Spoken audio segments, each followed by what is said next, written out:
السلام علیکم، میرا نام ہے سلمان عبدالصمد۔ میں تسخیر فاؤنڈیشن کے ویڈیو سیریز میں ایک اور ویڈیو لے کر حاضر ہوں۔ آج کا عنوان کچھ دلچسپ ہے۔ عنوان دراصل یہ ہے کہ مساجد اور مدارس کیسے بنے سماج کا دل۔ اسلامی نقطۂ نظر سے مسجد کی اہمیت سے کسے انکار ہو سکتا ہے؟ مسلمانوں کے نزدیک مسجد کا تقدس انتہائی ایک اہم مسئلہ ہے، کیونکہ مساجد کا تعلق نہ صرف عبادت سے ہے بلکہ مسلمانوں کی زندگی میں مسجد کی ایک الگ اہمیت ہے۔ اگر ہم یہ بات کریں کہ مسجد میں چلنے والے مکاتب مسلمانوں کی تعلیم میں کیا کردار ادا کرتے ہیں تو ایک اہم موضوع ہو سکتا ہے، کیونکہ تقریباً 60% مسلم بچوں کی ابتدائی تعلیم مسجد کے مکاتب سے جڑی ہوئی ہوتی ہے۔ اگر میں اپنی مثال دوں تو میری بھی بنیادی تعلیم مسجد میں چلنے والے مکتب سے ہوئی ہے۔ میری طرح لاکھوں ہزاروں مسلم بچے ہوں گے جنہوں نے ابتدائی تعلیم، زندگی کی شروعاتی تعلیم انہوں نے مسجد کے مکتب سے حاصل کی ہے۔ میں کیسے فراموش کر دوں مساجد میں پڑھانے والے اپنے ان اساتذہ کو کہ جنہوں نے مجھے بغدادی قاعدہ اور گنتی وغیرہ سکھائی تھی۔ اس موقع پر میں اپنے استاد حافظ قطب عالم صاحب کو یاد کرنا چاہتا ہوں، اسی طریقے سے قاری فرید الدین اور مولانا نظام الدین صاحبان کو بھی۔ انہوں نے ہمارے گاؤں کی مسجد کے مکتب میں جو تعلیم دی ہے وہ تعلیم کو اور اس محبت کو میں کبھی فراموش نہیں کر سکتا ہوں۔ اسی طریقے سے ہم میں سے ہر وہ فرد کہ جس نے خاص طور سے گاؤں کی زندگی گزاری ہے مسجد کے مکتب کو فراموش نہیں کر سکتا ہے۔ اب سوال یہ ہے، کیا مساجد میں چلنے والے مکاتب بچوں کے لیے ہی محدود ہو جائے؟ کیا بچے مکاتب میں پڑھیں اور بڑے مساجد میں صرف نماز پڑھیں، یا مسجد کو کسی اور مقصد کے لیے بھی استعمال کیا جا سکتا ہے؟ کیا مساجد میں کچھ نئے سسٹم کی شروعات کی جا سکتی ہے؟ یہ ایسے سوالات ہیں جن پر غور و فکر کرنا ہمارے لیے لازمی اور ضروری ہے۔ میں یہ نہیں کہتا کہ تمام مساجد کو کالج میں تبدیل کر دیا جائے، میں اس بات کی طرفداری نہیں کرتا کہ تمام مساجد کو اسکول کے لیے وقف کر دیا جائے، لیکن مساجد کو کئی اور مقاصد کے لیے استعمال کیا جا سکتا ہے۔ پچھلے دنوں کچھ اچھی خبریں ضرور موصول ہوئی۔ حیدرآباد اور چنئی کے مساجد میں کچھ ایسی سرگرمیاں کی گئی جو مسلم بچوں کے مستقبل کے لیے سود مند ہیں۔ چنئی کے ایک مسجد میں IAS کے لیے، سول سروسز کے لیے تیاری شروع کی گئی اور وہاں کے بچوں نے کامیابی بھی حاصل کی ہے۔ یہ ایک خوش آئند قدم ہے۔ اسی طریقے سے اگر حیدرآباد کی بات کی جائے تو حیدرآباد کی بہت سی مساجد میں ایسی سرگرمیاں شروع کی گئی ہے کہ جو مسلم بچوں کے حق میں مفید ہے، مسلم بچوں کے حق میں سود مند ہے۔ اگر عالمی سطح کی بات کی جائے تو سنگاپور میں بہت سی ایسی مسجدیں ہیں جہاں نماز اور مکتب کی تعلیم کے علاوہ دوسری سرگرمیاں کی جاتی ہیں، دوسری سرگرمیوں میں لوگ مصروف ہوتے ہیں۔ ان مسجدوں کا تعارف بھی ہم کروائیں گے اور وہاں کیا سرگرمیاں انجام دی جاتی ہے ان پر بھی دوسرے ویڈیو میں روشنی ڈالنے کی کوشش کریں گے۔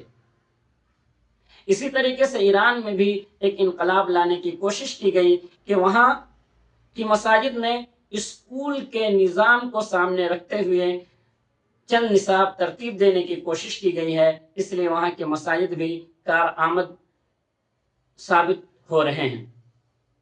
اسی طریقے سے اگر ہندوستان میں بھی شروعات کی جائے تو مساجد کو ہم دیگر مصروفیتوں کے لیے، دیگر سرگرمیوں کے لیے استعمال کر سکتے ہیں۔ پھر میں اپنی بات دہرانا چاہتا ہوں کہ میں تمام مساجد کو کالج، اسکول میں تبدیل کرنے کا خواہاں نہیں ہوں، تبدیل کرنے کی درخواست نہیں کر رہا ہوں اور تبدیل کرنے کی وکالت نہیں کر رہا ہوں، لیکن چند باتیں کی جا سکتی ہیں اور ان پر غور و فکر کیا جا سکتا ہے۔ ایک چھوٹی سی مثال یہ پیش کی جا سکتی ہے کہ ہمارے معاشرے میں بہت سے ٹیچر، بہت سے افسران، بہت سے وکیل اور بہت سے ایسے افراد ہوتے ہیں کہ جو ریٹائر ہو گئے ہوتے ہیں۔ ریٹائرمنٹ کے بعد ان کے لیے وقت گزارنا بھی بہت مشکل ہو جاتا ہے۔ وہ گھر میں بیٹھتے ہیں، پریشان رہتے ہیں، شام میں پارکوں میں جا کر وقت گزارتے ہیں۔ اگر ہم ایسے افراد سے ملاقات کریں، ان سے بات چیت کریں اور ان کے لیے مسجد میں ایک کمرہ وقف کر دیں، وہ مسجد میں آ کر بیٹھیں، نماز کے بعد، کبھی عصر کے بعد، کبھی وکیل صاحب آئیں، کبھی پروفیسر صاحب آئیں، کبھی کوئی اور صاحب آئیں، وہ آ کر ان بچوں کی رہنمائی کریں جنہوں نے BA کر لیا ہو، جنہوں نے انٹر پاس کر لیا ہو، وہ پروفیسران، وہ وکیل جنہوں نے زندگی کا اچھا خاصا تجربہ رکھتے ہیں، وہ ان بچوں کو رہنمائی کریں، ان بچوں کو صحیح راستہ دکھائیں، انہیں بتائیں کہ کس میدان میں جانا ان کے لیے مناسب ہو سکتا ہے۔ ظاہر سی بات ہے کہ امام حضرات کی دیگر مصروفیات ہوتی ہیں، وہ مسجد ہمیشہ کھول کر نہیں رکھ سکتے ہیں، مسجد کو مکمل طور پر آباد نہیں رکھ سکتے ہیں۔ اس صورت میں یہ بات بہت اہم ہو جاتی ہے کہ ایک دو ایسے کمرے بنا دیں کہ جہاں ہمارے محلے کے باذوق افراد، تعلیم یافتہ افراد، تجربہ رکھنے والے افراد آ کر بیٹھیں اور وہاں نوجوان بچے ان سے رہنمائی حاصل کریں، ان سے بات چیت کریں اور اپنی زندگی کے میدان میں آگے بڑھنے کے لیے ان سے رہنما اصول حاصل کریں۔ یہ بھی ممکن ہے کہ ہر مسجد میں ایسا نہ کیا جائے، لیکن ایک حلقے میں یا 100 مساجد پر ایک ایسی مسجد ضرور قائم کی جائے کہ جہاں نوجوان جائیں اور پرانے لوگوں سے، ریٹائرڈ لوگوں سے رہنمائی حاصل کریں۔ اس کا دو فائدہ ہوگا۔ ایک فائدہ یہ ہوگا کہ جو ریٹائر پرسن ہیں، جو ریٹائر ہو چکے ہیں، ان کا وقت بھی اچھا گزرے گا اور ان سے نوجوان رہنمائی حاصل کریں گے۔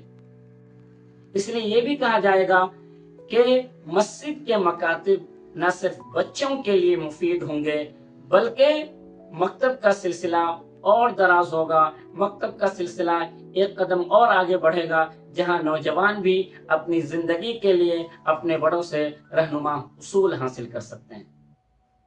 تو یہ چھوٹی سی بات ہے، یہ کوئی نئی بات نہیں ہے، بلکہ اس سے پہلے بھی ایسی باتیں کی گئی ہے، لیکن ہماری کوشش یہ ہونی چاہیے کہ مسجد کو بھی مزید کارآمد بنائے۔ مسجد جہاں عبادت گاہ ہو، وہاں مرکز مشاورت بھی ہو، جہاں ہم مشورہ کر سکیں، جہاں ہم پروفیسروں سے مشورے لے سکیں، جہاں ہم علماء سے مشورے لے سکیں، جہاں ہم وکیلوں سے مشورے لے سکیں، جہاں قوم کے بہترین افراد کو بلا کر ان سے بات چیت کر سکیں۔ ایک دو کمرے ایسے وقف کر دیے جائیں تو وہاں پر اخبارات بھی آئیں گے، دنیاوی امور پر بات چیت بھی ہوگی اور مسلم بچوں کو بہترین خواب بھی دکھایا جا سکتا ہے۔ اسی طریقے سے تصویر فاؤنڈیشن کے ویڈیو سیریز میں مسجد، مدارس اور دیگر تعلیمی اداروں پر ایسے ہی ویڈیوز لے کر ہم ہر جمعرات کو حاضر ہوا کریں گے۔ آپ لوگوں سے درخواست ہے کہ چینل کو سبسکرائب فرمائیں اور اس مہم کو دور تک پھیلانے میں ہماری مدد کریں، ہماری معاونت کریں۔ انشاءاللہ آہستہ آہستہ ہم مزید اچھی گفتگو کریں گے اور مزید اچھے مشوروں سے نوازیں گے جو قوم کے لیے اور امت مسلمہ کے لیے سود مند ہو سکے۔ شکریہ۔